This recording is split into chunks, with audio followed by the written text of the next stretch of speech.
Video பார்க்குற எல்லாருக்குமே என்னோடய வணக்கம். சேனல் சப்ஸ்கிரைப் பண்ணிவிட்டு பக்கத்தில் உள்ள பெல் ஐக்கான் ப்ரெஸ் பண்ணிங்கன்னா நான் புது வீடியோ போடும்போது உங்களுக்கு நோட்டிஃபிகேஷன் வரும். காய்கறி எல்லாம் போட்டு ஒரு ரவா பாத் செய்து பார்ப்போம். ரெஸ்டாரண்ட் ஸ்டைல் உப்மான்னு கூட சொல்லலாம்.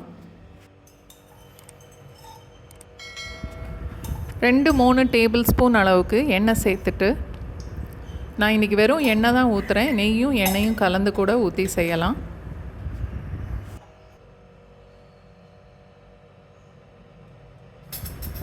தாளிக்கிறதுக்கு 1 டீஸ்பூன் கடுகு, 1 டீஸ்பூன் கடலைப்பருப்பு, பொடிசாக வெட்டின வெங்காயம் ஒரு 3 டேபிள் ஸ்பூன் அளவுக்கு, 2 இல்லை 3 பச்சை மிளகாய், பொடிசாக வெட்டின இஞ்சி 1 டீஸ்பூன், அதோட கொஞ்சம் கருவேப்பிலை, பொடிசாக வெட்டின உருளைக்கிழங்கு ஒரு 1/4 கப் அளவுக்கு, கேரட் 2 இல்லை 3 டேபிள் ஸ்பூன் அளவுக்கு, பீன்ஸ் 1/4 கப் அளவுக்கு, முட்டைக்கோஸ் மட்டும் கொஞ்சம் கூட ஒரு 1/2 கப் அளவுக்கு சேர்க்குறேன். அடுப்பை மீடியம் ஃப்ளேமில் வச்சுட்டு காய்கறி எல்லாம் ஒரு பாதி அளவு வேகிற வரைக்கும் வதக்கணும்.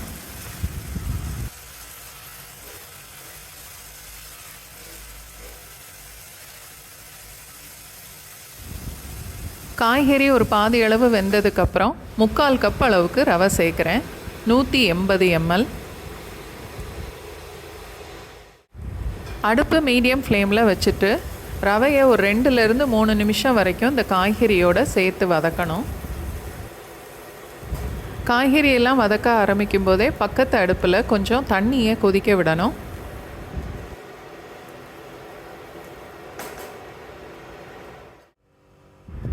தேவையான அளவுக்கு உப்பு, இதையே ஒரு 2 பங்கு அளவுக்கு மட்டும் தண்ணி சேர்த்துட்டு செய்தால் அது உப்புமா மாதிரி கொஞ்சம் உதிரியாக வரும். உதிரியாக இல்லாமல் நல்லா கெட்டியாக பொங்கல் மாதிரி வேணுங்கிறதுனால 3 பங்கு அளவுக்கு தண்ணி சேர்த்து செய்கிறேன். ரவை அளந்த அதே கப்பில் 2.25 கப்புக்கு கொஞ்சம் கூட நல்லா கொதிக்கிற தண்ணி சேர்க்குறேன்.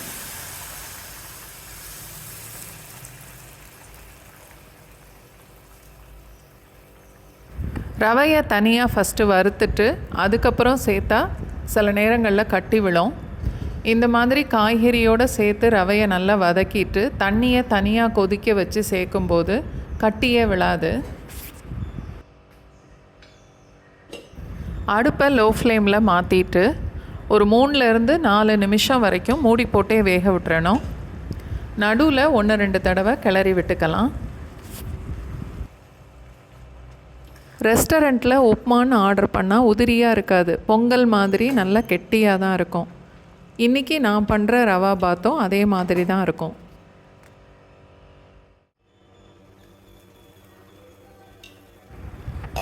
மூணு 4 நிமிஷம் மூடி வச்சாலே காயெல்லாம் நல்லா வெந்திருக்கும், ரவையும் நல்லா வெந்துடும். இந்த மாதிரி நல்லா கெட்டியாக வந்ததுக்கப்புறம் அடுப்பை ஆஃப் பண்ணிவிட்டு 1 டேபிள் ஸ்பூன் அளவுக்கு நல்ல பொடிசாக வெட்டின மல்லி இலை,